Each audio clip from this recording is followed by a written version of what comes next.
안녕하세요. 우리 다 같이 주기도문 하심으로 12월 20일 화요일 새벽기도회를 시작하겠습니다. 하늘에 계신 우리 아버지, 아버지의 이름을 거룩하게 하시며 아버지의 나라가 오게 하시며 아버지의 뜻이 하늘에서와 같이 땅에서도 이루어지게 하소서. 오늘 우리에게 일용할 양식을 주시고 우리가 우리에게 잘못한 사람을 용서하여 준 것 같이 우리 죄를 용서하여 주시고 우리를 시험에 빠지지 않게 하시고 악에서 구하소서. 나라와 권능과 영광이 영원히 아버지의 것입니다. 아멘. 네, 우리 오늘 함께 읽을 하나님의 말씀은 요한 1서 2장 1절에서 11절까지 말씀입니다.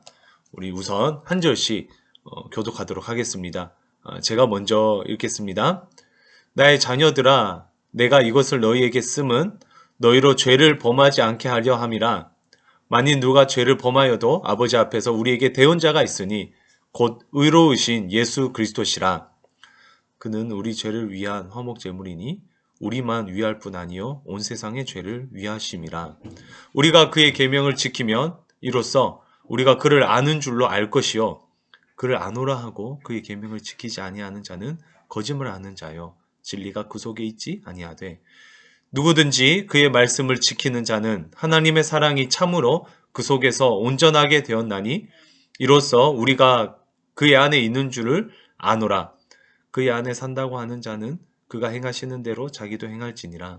사랑하는 자들아, 내가 새 계명을 너희에게 쓰는 것이 아니라 너희가 처음부터 가진 옛 계명이니 이 옛 계명은 너희가 들은 바 말씀이거니와 다시 내가 너희에게 새 계명을 쓰노니 그에게와 너희에게도 참된 것이라. 이는 어둠이 지나가고 참 빛이 벌써 비침이니라. 빛 가운데 있다 하면서 그 형제를 미워하는 자는 지금까지 어둠에 있는 자요 그의 형제를 사랑하는 자는 빛 가운데 거하여 자기 속에 거리낌이 없으나. 네, 함께 읽겠습니다. 그의 형제를 미워하는 자는 어둠에 있고 어둠에 행하며 갈 곳을 알지 못하나니 이는 그 어둠이 그의 눈을 멀게 하였음이라. 아멘. 네, 기도해 주신 덕분에 수련회 잘 진행하고 있습니다. 안산에 있는 엔케렘이라는 수련회장에 왔는데요. 3월 1일 종교인들이 이곳에서 1일 수양회를 가질 예정이에요. 기대하셔도 좋을 것 같습니다. 깨끗하고 되게 좋네요. 오늘 본문은 요한일서 2장인데요. 또 1절부터 한 절씩 또 보겠습니다. 1절입니다. 나의 자녀들아, 내가 이것을 너희에게 쓰면 너희로 죄를 범하지 않게 하려 함이라. 요한은 나의 자녀들아 라고 부르며 다소 부드럽게 독자들을 칭하고 있습니다. 어제 마지막 부분에 사람들에게 죄가 있다고 강조했어요. 하지만 요한은 죄를 범하지 않기 위해 편지를 썼다고 얘기를 하고 있죠. 이 말은 우리가 죄를 범한다는 것을 전제하고 있죠. 하지만 요한은 죄를 범하지 않는 그 방법이 있다고 합니다. 그게 대체 뭘까?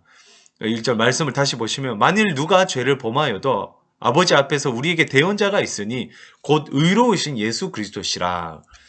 요한은 죄를 범했을 경우 우리의 대언자가 있다고 하죠. 대언자, 법정에서 피고인을 대변하는 사람을 말합니다.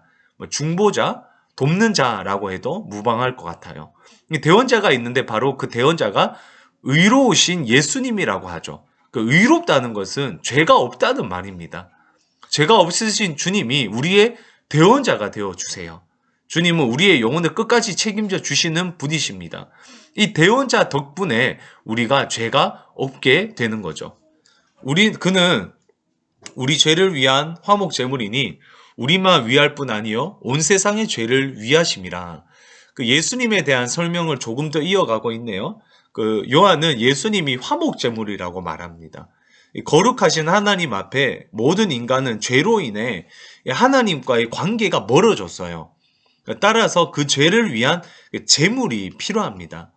예수님께서 우리 죄를 위한 화목제물이 되어주셨어요. 그 화목제물은 말 그대로 화목하게 하는 제물이죠. 그 전에 죄로 말미암아 화목이 없어졌는데 이제는 죄가 사라지고 화목한 관계로 회복이 되었습니다. 따라서 우리는 대언자 대신 예수님으로 말미암아 하나님과 화목하게 될 수 있어요. 그런데 주님은 우리만 위할 뿐 아니라 온 세상의 죄를 위함이다, 이렇게 되어 있습니다. 그러니까 이것이 어떤 말이냐면 단순히 1세기 성도들을 위해서 죽은 것이 아니라는 거죠. 베드로와 야고보, 요한 같은 훌륭한 제자들을 위해서 죽은 것이 아니라는 거죠. 바로 저와 여러분 같은 21세기에 살고 있는 죄인을 위해서도 주님께서는 우리의 죄를 해결해 주셨다라고 요한이 얘기하고 있습니다. 3절입니다. 우리가 그의 계명을 지키면 이로써 우리가 그를 아는 줄로 알 것이요. 요한은요, 날 위해 화목 제물 대신 예수님의 계명을 지켜야 한다고 해요. 만일 예수님을 안다면 주님의 계명을 지켜야 합니다. 내가 예수님에게 속했다면 예수님의 계명을 지키는 거예요. 우리가 한국에 속하면 한국의 규칙을 지킵니다. 로마에 가면 로마의 법을 따른다고 얘기를 하죠. 마찬가지로 우리가 주님에게 속하면 주님의 계명을 지켜야 돼요. 주님께 순종해야 한다는 거죠. 그를 아노라 하고 그의 계명을 지키지 아니하는 자는 거짓말하는 자요, 진리가 그 속에 있지 아니하되. 만약 우리가 주님을 안다고 하면서 주님이 날 위해 죽는 것을 믿는다고 하면서 주님의 계명을 지키지 않으면 그것은 거짓말하는 자라고 얘기를 합니다. 주님을 안다고 할 수 없다는 거죠. 요한의 말에는요, 여러분, 중도가 없습니다. 힘써서 계명을 지켜야 한다는 거예요. 계명을 지키지 않으면 진리가 없다는 거예요. 매우 강한 어조로 얘기를 하고 있죠. 아마도 이 당시 예수를 믿는다고 하면서 삶이 엉망이었던 사람들이 많았던 것 같아요. 어제도 말씀드렸는데 공동체에서 사랑하지 않고 사귀지 않고 이기적인 그런 사람들이 많았던 것 같습니다. 그래서 요한은 매우 강하게 말하는 거죠. 만약에 계명을 지키지 않는다면 거짓말하는 거다. 예수님이 없는 것과 마찬가지다. 이렇게 강하게 말합니다. 이것은요, 여러분, 저와 여러분을 향한 말씀이에요. 우리에게서 주님의 계명이 보이지 않는다면, 우리에게서 주님의 이 사랑이 느껴지지 않는다면 그것은 주님이 없는 것과 다름이 없습니다. 우리의 행동을 다른 사람이 볼 때, 예수 믿는 사람은 저렇게 행동하는구나. 예수 믿는 사람은 저렇게 말하는 거구나. 이게 보여져야 한다는 거죠. 5절입니다. 누구든지 그의 말씀을 지키는 자는 하나님의 사랑이 참으로 그 속에서 온전하게 되었나니 이로써 우리가 그의 안에 있는 줄을 아노라. 4절에서는 계명이라고 말했는데 5절에서는 계명이 아니라 이 말씀이라고 말하고 있죠. 구약의 계명뿐만 아니라 말씀으로 순종의 범위가 확대되는 것을 볼 수 있습니다. 말씀을 지키는 자는 하나님의 사랑이 그 속에서 온전하게 된 것이라고 말해요. 이게 어떤 말입니까? 하나님의 사랑은요, 동사예요, 여러분. 하나님의 사랑은 윤리적인 반응으로 나타납니다. 사랑은 단순히 감정적인 것이 아니에요. 윤리적으로 실천하는 것이 사랑이에요. 만약 우리가 말씀을 지키면 하나님의 사랑이 온전하게 되고 그 일로 말미암아 우리가 주님 안에 있다는 것을 알 수 있게 된다는 거예요. 즉, 요한은 사랑을 실천해야 된다라는 것을 강조하는 말을 하고 있습니다. 여기서 마지막에 안다라는 것은요, 단순히 다른 사람이 아는 것만 아니라 그 사랑을 실천하는 우리 자신도 알게 된다는 거예요. 예를 들어 봅시다. 사랑하는 사람을 위해 우리가 헌신을 할 때 그 헌신으로 인하여 사랑하는 사람도 저 사람이 나를 얼마나 사랑하는지를 알게 되는데, 뿐만 아니라 그 사랑을 위해서 헌신하는 그 사람도 스스로를 돌아보면서 내가 얼마나 저 사람을 사랑하는지 깨닫게 돼요. 신앙도 그렇습니다. 우리가 하나님을 위해 적극적으로 자발적으로 이 말씀을 지켜나갈 때 하나님이 알 뿐만 아니라 이웃들이 알 뿐만 아니라 나 스스로가 그것을 알게 된다는 거예요. 내가 하나님을 사랑하기 때문에 이것을 절제하는구나. 하나님을 사랑하기 때문에 내가 이렇게까지 헌신하는구나. 이렇게 내가 내 스스로를 깨닫게 돼요. 내가 정말 하나님을 사랑하는구나. 간절히 바라옵기는 저와 여러분이 하나님을 위해 사랑하고 하나님을 위해 헌신함으로 말미암아 내 속에 얼마나 하나님이 뜨겁게 자리 잡고 있는지를 깨달을 수 있는 그런 저와 여러분들이 되었으면 좋겠습니다. 6절입니다. 그의 안에 산다고 하는 자는 그가 행하시는 대로 자기도 행할지니라. 우리는 예수님을 전부 따라할 수 없죠. 어떻게 그분의 말씀과 사역을 다 따라할 수 있습니까?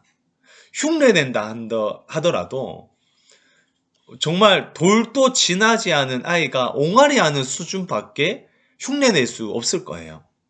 하지만 우리가 주님 안에 산다고 하면 옹알이 수준밖에 되지 않더라도 주님의 행함을 흉내내야 해요. 그분의 사랑과 희생과 섬김을 조금이라도 흉내내야 합니다. 그리고 그것을 영광으로 여길 수 있어야 해요. 감히 나 같은 죄인이 주님을 따라할 수 있다니, 감히 나 같은 죄인이 주님을 조금이라도 흉내낼 수 있다니, 그것으로 너무 큰 영광과 감격으로 그것을 느낄 수 있어야 합니다. 7절이죠. 사랑하는 자들아, 내가 새 계명을 너희에게 쓰는 것이 아니라 너희가 처음부터 가진 옛 계명이니 이 옛 계명은 너희가 들은 바 말씀이거니와. 그 7절부터는 분위기가 사뭇 바뀝니다. 그래서 사랑하는 자들아라고 다시 성도를 부르고 있죠. 그 저자는 지금 내가 하는 말이 새로운 계명이 아니라 예전부터 있었던 옛 계명이다 이렇게 얘기를 합니다. 예수님도 공생애 때 율법을 완성시키러 왔다라고 스스로 말씀하셨어요. 예수님의 말씀도 완전 새로운 계명이 아니라 옛 계명을 성취하기 위한 말씀이었다라는 거죠. 다시 내가 너희에게 새 계명을 쓰노니 그에게와 너희에게도 참된 것이라. 그런데 다시 새 계명을 쓴다고 합니다. 이 말장난처럼 보이죠. 우리 7절에서는 옛 계명이다 이렇게 얘기를 했는데 8절에서는 새 계명이라고 얘기를 합니다. 이게 어떤 말이냐면 옛 계명에 있었던 중심 사상은 이어지지만 예수님께서 옛 계명을 벗어나지 않는 선에서 새 계명을 우리에게 보여주셨다는 거예요. 예를 들어보면 옛 계명에서 하나님을 사랑하고 이웃을 사랑하라는 메시지가 있었어요. 그런데 예수님을 통해서 어떻게 사랑해야 하는지를 구체적으로 배울 수 있습니다. 이렇게 사랑은 옛 계명인 동시에 새 계명이라고 볼 수 있는 거죠. 이는 어둠이 지나가고 참 빛이 벌써 비침이니라. 참 빛은 예수님이죠. 어제 말씀에도 나왔죠. 하나님은 빛이라고 얘기를 했습니다. 예수님이 이 땅에 오심으로 참 빛이 이 세상에 비추어졌어요. 그래서 우리는 더 이상 어둠 가운데 살 필요가 없습니다. 빛 가운데 행할 수가 있다는 거죠. 예수님의 빛이 우리에게 있기 때문에 빛 가운데 행할 수 있습니다. 그런데 어떻게 됩니까? 9절입니다. 빛 가운데 있다 하면서 그 형제를 미워하는 자는 지금까지 어둠에 있는 자요.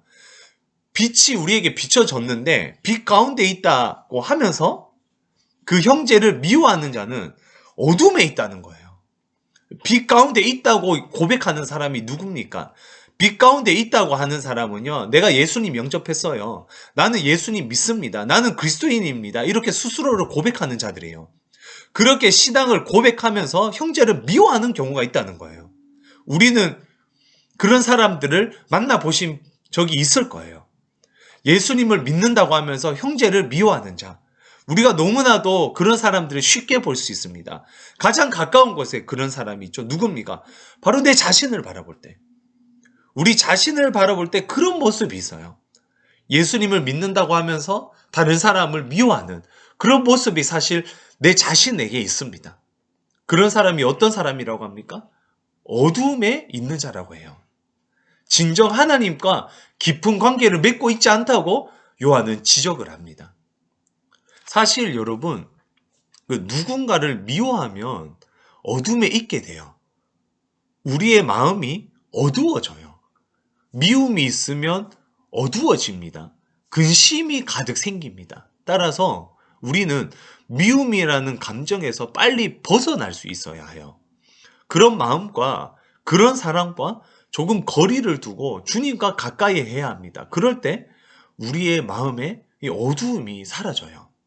10절입니다. 그의 형제를 사랑하는 자는 빛 가운데 거하여 자기 속에 거리낌이 없으나. 이게 반대로 빛 가운데 있다고 하면 사랑이 넘쳐야 한다는 거죠. 이 사랑이 넘치는 사람은 어떻습니까? 그 사람에게는 마음에 거리낌이 없어요. 빛이 넘치기 때문에, 기쁨이 넘치기 때문에 거리낌이 없습니다. 여러분, 누군가를 위해 사랑을 하고 실천을 해보십시오. 헌신을 해보십시오. 어떻습니까? 그러면 그 사람이 기쁜 것뿐만 아니라 내 마음이 기뻐요. 아까도 얘기했듯이 내 안에 빛이 있다라는 것을 느끼게 돼요. 우리 마음에 큰 기쁨이 생깁니다. 이렇게 우리는 사랑을 실천함으로써 주님의 마음을, 주님의 사랑을 체험할 수가 있죠. 11절입니다. 그의 형제를 미워하는 자는 어둠에 있고 또 어둠에 행하며 갈 곳을 알지 못하나니 이는 그 어둠이 그의 눈을 멀게 하였습니다. 하지만 미움에 사로잡혀 있는 경우에는 어둠이 있어요. 어둠에 행하고 빛이 비춰지지 않습니다. 그래서 갈 곳을 알지 못해요. 하나님이 어디 있는지, 나는 어떻게 살아야 하는지 시선이 좁아집니다. 왜 그렇다고 합니까? 11절 하반절에 어둠이 그의 눈을 멀게 했다고 되어 있어요. 미움이라는 어둠이 우리의 눈을 멀게 합니다. 그래서 앞을 보지 못하는 맹인으로 우리를 만들어 버리죠. 이렇게 미움이 참 우리에게 어둠을 준다는 것을 요한은 강조하면서 본문이 끝이 납니다. 오늘 말씀은요, 너무너무 중요한 말씀이에요. 특별히 오늘 본문 뒷부분이 참 중요합니다. 어둠과 미움이 매우 밀접한 관계가 있어요. 미움은 우리의 눈을 어둡게 합니다. 미움과 어둠은 매우 긴밀하게 연결되어 있다는 거죠. 우리 마음에 미움이 있을 때는요, 하나님이 거하지 않아요. 어둠이 가득하기에 빛이 없는 상태가 됩니다. 하나님이 없는 상태가 돼요. 반대로 빛 대신 하나님이 거하는 순간 어둠이 이내 사라지게 되어 있어요. 여러분, 2022년도에 여러분의 삶은 어땠습니까? 2022년도도 열흘밖에 남지 않았어요. 우리를 어둡게 했던 미움이 있다면 꼭 해결해 보셨으면 좋겠습니다. 우선 그 사람을 위해 기도해 보십시오. 그 사람을 한순간에 좋아하기라는 것은 힘들어요. 나와 맞지 않는 사람이 있으면 그 사람은 좋아하기는 힘들어요. 하지만 사랑할 수 있습니다. 축복할 수는 있어요. 그 사람을 위해 기도할 수는 있어요. 기도의 시간을 통해 그 미워하는 사람을 축복해 보시길 바랍니다. 그리고 가능하다면 작은 실천을 해 보셨으면 좋겠어요. 축복의 메시지도 좋습니다. 작은 선물도 좋습니다. 뭐든지 좋습니다. 마음에 우러나오는 선에서 작은 실천을 해 보셨으면 좋겠어요. 그렇게 어둠이 사라지고 밝은 빛이 가득한 연말 되기를 주님의 이름으로 축원드립니다. 함께 들은 말씀을 위해 기도할 때 우리의 어둠이 있다면 주님 빛을 비춰주셔서 우리의 어둠을 없애주시고 우리를 새롭게 해달라고 그렇게 다 같이 함께 들은 말씀을 묵상하며 기도하도록 하겠습니다.